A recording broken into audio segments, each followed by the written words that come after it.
भाई और बहनों, मातृशक्ति को नमन। हमारा परम सौभाग्य, हमारा भाग्य, हमारा पुण्योदय, हमारा अच्छा उदय और प्रारब्ध कि हमको सत्संग कराने के लिए विश्व विख्यात स्वामी कमलेशानंद जी, जो सनातन सत्य के आधार पर कुदरत रचना, कुदरत के कानून के आधार पर हमारी बिलीफ चेंज करते हैं, जिसको वो दृष्टि विज्ञान कहते हैं, आर्ट ऑफ विजन कहते हैं। तो सभी चीजें असंप्रदायिक है, विवाद रहित है, ग्रहण करने योग्य, सरल है, सुगम है, साध्य है, और वो आप दे रहे हैं। तो स्वामी जी, सभी श्रोताओं की तरफ से आपकी प्रति कृतज्ञता, अभिनंदन, सत्कार। जय सच्चिदानंद। स्वामी जी, इस एपिसोड में प्योरली ज्ञान विज्ञान की बात करेंगे कि जो हमारा ये कर्म बंधन जो होता है, जो भाव बनते हैं, उसकी प्रोसेसिंग फैक्ट्री अंतःकरण बताते हैं आप, जिसके अंदर मन, बुद्धि, चित्त और अहंकार कहे जाते हैं। उससे भाव डेवलप होते हैं और फिर कर्म बंधन की प्रक्रिया होती है। तो अध्यात्म विज्ञान की दृष्टि से ये सारी प्रक्रिया किस तरीके से होती है और वो जाकर के किस रूप में कर्म बन जाता है, यानी चार्ज हो जाता है, कोट लगना जो भी है सारी बात, वो चार्ज बनकर के कर्म की फॉर्म में कैसे आता है, वो आप पूरी प्रक्रिया बतावे ताकि लोगों की समझ में आ जावे कि आखिर कर्म बनता कैसे है। धन्यवाद। ये जो कर्म बनने की जो प्रक्रिया है, ये प्रक्रिया वैसे तो आम लोगों को दिखती नहीं है और देख नहीं सकते, केवल ज्ञानी ही उसको देख सकते हैं, मगर हम समझ सकते हैं, इसको प्रोसेस को समझ सकते हैं। एक साइंटिस्ट होता है तो वो प्रोसेस को समझ सकते हैं और बता सकते हैं कि किस प्रकार से कर्मों का चार्जिंग होता है। सबसे पहले कर्म को चार्ज करने के लिए अज्ञान मान्यता चाहिए, और वो अज्ञान मान्यता ही कर्म चार्ज करने में मुख्य चालक बल है। मगर आम जनता को वो मालूम नहीं है कि अज्ञान दृष्टि से कर्म बनता है। वो ऐसा मानते हैं कि हम जो कुछ क्रिया करते हैं, शुभ या अशुभ, इससे कर्म बनते हैं। ऐसी मान्यता हमारे समाज में प्रचलित है, और हमारे पुस्तक कहो या धर्मगुरु करो, वही समझाने की हमको कोशिश करते हैं। और इसीलिए कहते हैं कि अच्छे कर्म करो, अच्छे कर्म करो, बुरे कर्म नहीं करो, अगर बुरे कर्म हो भी गए तो प्रायश्चित करो। मगर वास्तव में कर्म क्रिया से नहीं बनते हैं, कर्म भाव से बनते हैं। मगर क्रिया के ऊपर इतना जोर दे दिया है ताकि लोग क्रिया के पीछे भाव की वैल्यू बहुत बड़ी है वो समझ नहीं पाए, और समझाने के लिए किसी ने मौका नहीं दिया। और एक एक करके धर्मगुरु क्रिया देते रहे, लोग प्रयत्न करते रहे। तो क्रिया के आगे कोई पुरुषार्थ की बात है वो सोचा भी नहीं, बताया भी नहीं, और आम इंसान ने सोचा नहीं। तो हमने कहा कर्म भाव से बनते हैं, और भाव अज्ञान से भाव बनता है। जैसे मैंने कोई अच्छी क्रिया किया, जैसे पूजा किया, आरती किया, हालांकि वो क्रिया तो कुदरत करवाती है, कर्म सत्ता के अधीन। पिछले अवतार की कर्म सत्ता के अधीन आज मेरे को पूजा आरती करवाते हैं, तो ये कर्म फल है। मगर अज्ञानता से मैं मानूंगा कि मैंने किया, तो अज्ञानता से पुण्य कर्म बनता है, क्रिया से नहीं। ऐसे अगर कोई गलत काम कर दिया प्रकृति ने, किसी को मारने का, किसी को धमकाने का, किसी का इंसल्ट करने का, किसी को दुख पहुंचाने का कोई भी कार्य हो गया, और अंदर रहेगा कि नहीं ऐसा तो करना ही चाहिए, तो वो पाप कर्म बन गया। मगर पाप कर्म या पुण्य कर्म अज्ञानता से बना है, क्रिया से नहीं बने। क्रिया निमित्त जरूर बनी, क्या बताया? निमित्त। मगर क्रिया के साथ अज्ञान नहीं होता तो कर्म नहीं बनता है। और इसीलिए मैंने कहा लाखों लोगों की हिंसा करने वाले राम वही अवतार में मोक्ष में गए, तो हिंसा तो किया क्रिया में, मगर अज्ञान नहीं था ने, तो भाव भी नहीं बने तो कर्म भी नहीं बने। तो प्रश्न ये है कि हमको मन वचन काया की क्रिया से हमारी सोच ऊपर ले जानी पड़ेगी कि मन वचन काया वो तो कर्मों के भुगतान का साधन मात्र है, और उसके पीछे जो मेरी दृष्टि है, जिसके अंदर ज्ञान दर्शन है, उसी के आधार से हम पुरुषार्थ कर सकते हैं। और उसमें जहां तक अज्ञान है, उस दृष्टि में जहां तक अज्ञान है, वहां तक हम संसार के लायक और सहायक कर्म ही बना सकते हैं। तो हमको संसार में अच्छी तरह जीना है, वो करना है, तो ये पुरुषार्थ आपका बराबर है धार्मिक और सामाजिक दृष्टिकोण वाला। मगर आपको अगर मुक्ति के मार्ग में आगे जाना है तो आपको राग द्वेष नहीं करना है, मालिक की भाव कर्ता भाव नहीं करना है। मन वचन काया के मालिक भी नहीं होते हैं, मन वचन काया की क्रिया के आप कर्ता भी नहीं बनोगे। किसी भी व्यक्ति के साथ मन वचन काया से जो व्यवहार करोगे, आमने सामने दोनों में से एक व्यक्ति भी कर्ता दिखने नहीं चाहिए, और एक भी व्यक्ति के पास मालिक की भाव कर्ता भाव की हमारी दृष्टि नहीं होनी चाहिए। इससे क्या बनेगा? भुगतान तो आएगी और खत्म हो जाएगी, मगर हर अवस्थाओं को जब हम कुदरती रचना देखेंगे तो मालिक की भाव कर्ता भाव नहीं रहेगा, तो वो राग द्वेष होने की कोई संभावना ही नहीं है, क्योंकि अज्ञान नहीं है ना। कुदरती रचना है और आपने कुदरती रचना देखा है, तो अज्ञान नहीं है। आपने जो सनातन सत्य है, फैक्ट है, यूनिवर्सल ट्रूथ है, वही विजन का उपयोग किया, तो फिर अज्ञान नहीं है, तो कर्म कैसे बनेंगे? तो प्रश्न क्रिया का नहीं है, प्रश्न दृष्टि का है, और जैसी दृष्टि वैसी सृष्टि। तो प्रश्न दृष्टि में परिवर्तन करना है, दृष्टि को सुधारना है, दृष्टि को करेक्ट करना है, दृष्टि को परफेक्ट करना है, यह आध्यात्म विज्ञान है। और अगर दृष्टि सही होगी तो पुरुषार्थ उसी प्रकार का होगा। फिर मन वचन काया कुछ भी करता है, कोई फर्क नहीं होगा। तो क्रिया के आधार से दृष्टि नहीं है, ज्ञान दर्शन के आधार से दृष्टि है। और वो ज्ञान दर्शन अगर परफेक्ट होगा, मैं कौन हूं और दुनिया कैसे चलती है, अगर ये ज्ञान और दर्शन का विजन अगर हमारे पास परफेक्ट होगा, तो दुनिया की कोई भी अवस्था, मन वचन काया की कोई भी अवस्था हमको टच नहीं कर सकती है, हिसाब देके चली जाएगी। मगर हम कुदरती तरह देखते हैं तो इंटरनली कोई इफेक्ट हमारे ज्ञान दर्शन के ऊपर नहीं होगी। यही हमारी स्थिरता है, और यही स्थिरता से भीख और भय खलास हो जाता है, और यही स्थिरता से आत्मा की स्वस्वरूप की और शुद्धात्मा पद की कुमारी प्रकट होती है। तो इसीलिए हमको सही बात समझनी पड़ेगी, क्योंकि नहीं तो आज तक हम उलझे हुए हैं, रिलेटिव सत्य में ही उलझे हुए हैं, और उसमें से बाहर निकलने का रास्ता हमारे पास कोई नहीं है। आम जनता एक फॉर्मेट से दूसरे फॉर्मेट की ओर जाती है बस, मगर अज्ञान निकालने का रास्ता, सोच समझ या दृष्टि उनके पास नहीं है। वो हर समय अपने मन वचन काया को सुधारने का ही प्रयास करते हैं, या तो सामने वाले के मन वचन काया को सुधारना या बदलने का प्रयास करती है, मगर ये मालूम नहीं है कि हमको दृष्टि को ही बदलना है, दृष्टि को ही परिवर्तन करना है।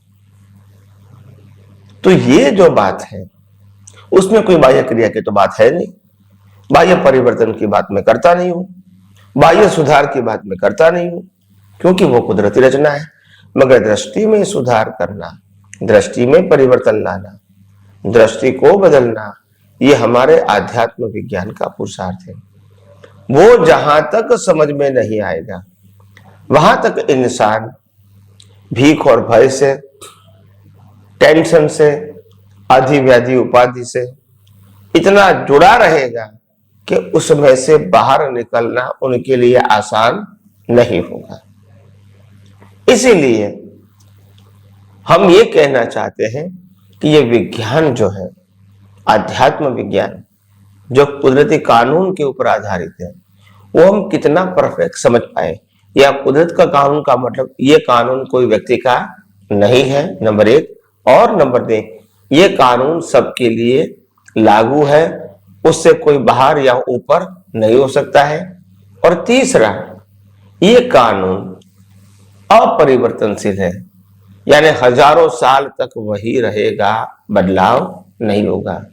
तो अगर आपने ये कुदरती कानून ये अवतार में आपने समझा है, उपयोग करके अनुभव किया है, तो वही आपकी सोच, समझ, दृष्टि या डेवलपमेंट नेक्स्ट बर्थ में भी कई होगी, क्योंकि जो आपने अनुभव किया है वो आज भी है, पहले भी था और भविष्य में भी रहेगा। मगर रिलेटिव सत्य का ज्ञान साथ में नहीं आता है कि ये मेरे माता पिता है, ये मेरे भाई है, भाई बहन है, ये मेरे पति पत्नी और परिवार है, ये मेरी संपत्ति, ये मेरे साधन, ये मेरी डिग्री, ये मेरे जो जो मेरा मेरा है, उसमें से कुछ भी डिग्री तक साथ में नहीं आएगा। और रिलेटिव सत्य का, धार्मिक, बिजनेस का एक्सपीरियंस भी साथ में नहीं आएगा, क्योंकि हर अवस्था में वो परिवर्तनशील है। तो टेम्पररी चीजों कैरी फॉरवर्ड नहीं होती है, मगर परमानेंट दृष्टि जो है, परमानेंट ज्ञान है, परमानेंट विजन है, वो कैरी फॉरवर्ड इसीलिए होता है क्योंकि वो हर अवस्था में, हर काल में एक ही होता है। और वही तो कुदरत का कानून है। संसार का कानून बदलता रहेगा, धर्म का कानून बदलता रहेगा, समाज का कानून बदलता रहेगा, परिस्थितियों के अधीन। कुदरत का कानून कभी बदलेगा नहीं, और इसीलिए उसको जानना, समझना, अनुभव करना हमारे लिए बहुत जरूरी है। और इसीलिए यहां परिवर्तन करने की तो मैंने कोई बात नहीं की। तो मेरा कहने का मकसद यह है कि जिस प्रकार से ये आध्यात्म विज्ञान जो कुदरती कानून और कुदरती रचना के ऊपर आधारित है, वो जितना हम आम जनता इसको समझ पाएगी, इतना ही वो जीवन के अंदर, कोई भी परिस्थिति के अंदर, सभी अवस्थाओं को स्वीकार करके, यानी बिना राग द्वेष, कुदरती रचना देखकर, संभाव में रहकर उस अवस्था को आसानी से अपनी दृष्टि से वो पास करेंगे। तो इसीलिए आइए हम सब ये आध्यात्म विज्ञान को और गहराइयों से समझने की कोशिश करेंगे। स्वामी जी, आपका बहुत बहुत धन्यवाद। आपके इस उद्बोधन से जो मैं समझा हूं, मेरी संक्षिप्त विचारधारा से श्रोताओं के सामने स्पष्ट करता हूं। स्वामी जी ये कहना चाहते हैं कि टेम्परेरी चीज तो विनाशी है और परमानेंट चीज जो अविनाशी है। तो आपका जो सनातन सत्य है, कुदरत, कुदरती रचना और कुदरत का कानून, ये परमानेंट है, हर एक पे लागू है, अपरिवर्तनशील है, आत्मा अपरिवर्तनशील है। यानी दो अकाउंट बन गए, एक अपरिवर्तनशील और एक परिवर्तनशील। जो परिवर्तनशील है वो भुगतान, हिसाब, परिणाम, ये है जो हम अपना जीवन जी रहे हैं, आया गया, आया राम गया राम।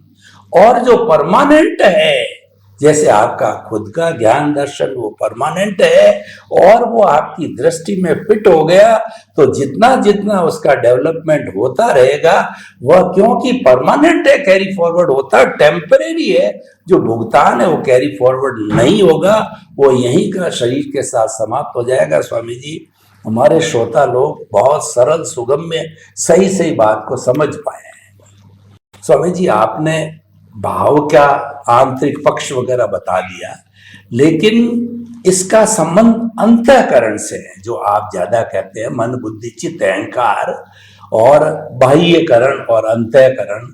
इस प्रोसेसिंग फैक्ट्री को हम पूरा समझना चाहते हैं, क्योंकि यह भी कुदरत के कानून का अंग है। जब सारे अंगों को हम पूरा नहीं समझेंगे तो कुदरत का कानून पूरा समझ में नहीं आता है। ये बाहरी क्रिया जो आंखों से दिखाई देती है हम सब जानते हैं, लेकिन भीतर आप अध्यात्म विज्ञानी हो, हम नहीं हैं। हम तो अज्ञानी हैं, तो भीतरी अंतःकरण कैसे काम करता है, चार्जिंग प्रोसेसिंग फैक्ट्री कैसे है, ये कृपया ये भी थोड़ा खुला करके बताइए। जी, धन्यवाद। सबसे पहली बात यह है कि कर्म चार्ज कैसे होते हैं या कर्म नए कैसे बनते हैं, जिसको हम कर्म कहते हैं वो कैसे बनते हैं। तो कर्म बनने के लिए 3 प्रकार की आवश्यकता है। कोई भी संजोग हमारे मन वचन काया जो है अभी, उसमें पिछले अवतार का डेवलपमेंट, वर्तमान संजोग और ये अवतार में मिला हुआ ज्ञान, ये तीनों का म्यूचुअल प्रयास से हम अवस्था में सार निकाल के इंटेंशन से भाव करते हैं। और वो भाव की प्रक्रिया स्ट्रॉन्ग, मीडियम और माइल्ड, ये कैसे बनेगा? तो उसमें प्रक्रिया होती है, मन, बुद्धि, चित्त और अहंकार में प्रोसेस होगी। ऐसे वो तीव्रता वाला स्ट्रॉन्ग, माइल्ड या मीडियम बनेगा। तो मन के अंदर जब आएगा तो वो विचारों के माध्यम से वो समझने की कोशिश करेगा कि कितना तीव्र होना चाहिए, कम या ज्यादा। बुद्धि आएगी तो सोचेगा कि नहीं नहीं, इतना खराब तो मैं नहीं सोच सकता हूं, लाभ नुकसान होगा। तो ये बुद्धि आए लेवल में वो लाभ नुकसान सोचेंगे। चित्त के लेवल में वो पिक्चर देखेंगे, उसका परिणाम क्या आएगा। और अहंकार के माध्यम से वो डिसीजन लेता है कि जो बुद्धि ने सोचा समझा है उसके मुताबिक मैं डिसीजन लेता हूं कि ये सही है या ये गलत है। तो ये जो प्रोसेस होती है, ये प्रोसेस के अंदर मैं करूं या ना करूं, कॉज के रूप में वो अहंकार डिसीजन लेता है। तो इस प्रकार से जो प्रोसेस है, वो प्रोसेस के मुताबिक ये प्रोसेसिंग फैक्टर, ये वो कर्म बनाने की प्रक्रिया है। मगर वो कर्म बनाने की जो प्रक्रिया है, वो कर्म बनाने की प्रक्रिया के अंदर, कर्म बनाने की प्रक्रिया के अंदर ये जो मन बुद्धि चित्त अहंकार काम करता है, वो प्रोसेसिंग फैक्टर, ये प्रोसेस होता है उसके अंदर, कर्म बनने की प्रक्रिया। ये प्रक्रिया के बाद प्रोडक्शन क्या होता है? स्पीच और एक्शन का बीज लगता है। नेक्स्ट बर्थ में ये जो प्रक्रिया है, मैन्युफैक्चरिंग प्रोसेस, यहां चार्ज है, नेक्स्ट बर्थ में वो डिस्चार्ज रहेगा, यानी ऑटो मोड रहेगा। और स्पीच और एक्शन के संजोग कुदरत देंगे, मन वचन काया कुदरत देंगी, और मन वचन काया के स्पीच और एक्शन के संजोग भी कुदरत देंगे। इस प्रकार से कॉज एंड इफेक्ट साइकिल चलती रहती है। अगर हमको कॉज नहीं बनाना है तो करेक्शन दृष्टि में ही करना पड़ेगा, ज्ञान दर्शन में ही करना पड़ेगा, और कोई रास्ता नहीं है। तो इसीलिए ये जो कर्म चार्ज करने की जो प्रक्रिया है, वो प्रक्रिया बहुत इंपॉर्टेंट है, मगर आम लोग इसको समझ नहीं पाते। क्योंकि समझाने वाले के पास विजन होना चाहिए, दृष्टि होनी चाहिए, अनुभूति होना चाहिए, और ठोस कदम से प्रेजेंटेशन होना चाहिए, ताकि आम लोग इसको आसानी से समझ पाए। क्योंकि ये कर्मबद्ध का सब्जेक्ट जो है वो इतना आसान नहीं है, बहुत गहन सब्जेक्ट है। और भले भले साधु संत सन्यासी भी उसको कंप्लीटली प्रेजेंट नहीं कर सकता है, अच्छे अच्छे एग्जाम्पल देके वो अपना समय खत्म कर देता है। तो ये जो साइंटिफिक प्रक्रिया जो हमने बताई, ये प्रक्रिया बहुत ध्यान में रखो, क्योंकि कर्म की उत्पत्ति के लिए हम ही जिम्मेदार हैं। हम कहेंगे ये व्यक्ति के आधार से हुआ, ये व्यक्ति के आधार से हुआ, उनकी वजह से हुआ, ऐसा नहीं है। आपके ज्ञान दर्शन से हुआ है कर्म, और करेक्शन आपके ज्ञान दर्शन में करना है। बाहर कुछ करना, ना आपकी प्रकृति ना उनकी प्रकृति, दोनों में परिवर्तन नहीं करना है, और नहीं कर सकते हैं आप। तो खास ध्यान में रखो कि अंतस्करण, जिसका 4 फेसिस है, मन बुद्धि चित्त और अहंकार, ये प्रोसेसिंग फैक्टरी है। और वो प्रोसेसिंग फैक्टरी में रॉ मटेरियल कहां से आता है? तो रॉ मटेरियल आता है हमारा अंतराशय। और अंतराशय में क्या होता है? आपका ज्ञान दर्शन। वो ज्ञान दर्शन के मुताबिक अंतराशय होता है और इसका प्रोसेस होके रिजल्ट आता है स्पीच और एक्शन का। ऐसे वो कॉज बनता है। नेक्स्ट बर्थ में ये चार्ज अंतस्करण डिस्चार्ज हो जाता है और स्पीच और एक्शन के संजोग कुदरत देती है। तो हम आगे आगे भी ये विज्ञान को समझने की कोशिश करेंगे। आइए हम सब विज्ञान को और आगे जानिए। स्वामी जी, आपका बहुत बहुत धन्यवाद। आपने पूरी प्रक्रिया कर्म बनाने की, प्रोसेसिंग फैक्ट्री, मन बुद्धि चित्त अहंकार, इसको रॉ मटेरियल मिलता है ज्ञान दर्शन में से। जैसा आपका ज्ञान दर्शन है, यानी पिछले जन्म का ज्ञान दर्शन, इस जन्म का ज्ञान दर्शन, आपका इंटेंशन, वर्तमान के संजोग, ये सारा करके, लेकिन कर्म बंधना या न बंधना, कौज पढ़ना या न पढ़ना, बीज डालना या न डालना, ये दृष्टि में होता है। ये ज्ञान दर्शन दृष्टि एक ही चीज है, उसमें यानी आपकी स्वतंत्रता है, उस दृष्टि परिवर्तन में है और किसी में आपकी स्वतंत्रता नहीं है। बाकी तो सब भुगतान है, हिसाब है, परिणाम है। स्वामी जी, आपका बहुत बहुत धन्यवाद इतना खुलासा करने के लिए। और श्रोतागण, आप हमारे साथ जुड़े रहिए और आपको जो ईमेल, वेबसाइट, फोन नंबर जो दिए हुए हैं उस पे आपके प्रश्न भेजिए। उन प्रश्नों को हम लेकर जो है वो स्वामी जी के सामने प्रस्तुत करके उन्हीं प्रश्नों के जवाब आपको मिल रहे हैं, तो प्रश्न जरूर कीजिए। स्वामी जी, आपका बहुत बहुत धन्यवाद। जय सच्चिदानंद। जय सच्चिदानंद। जय सच्चिदानंद।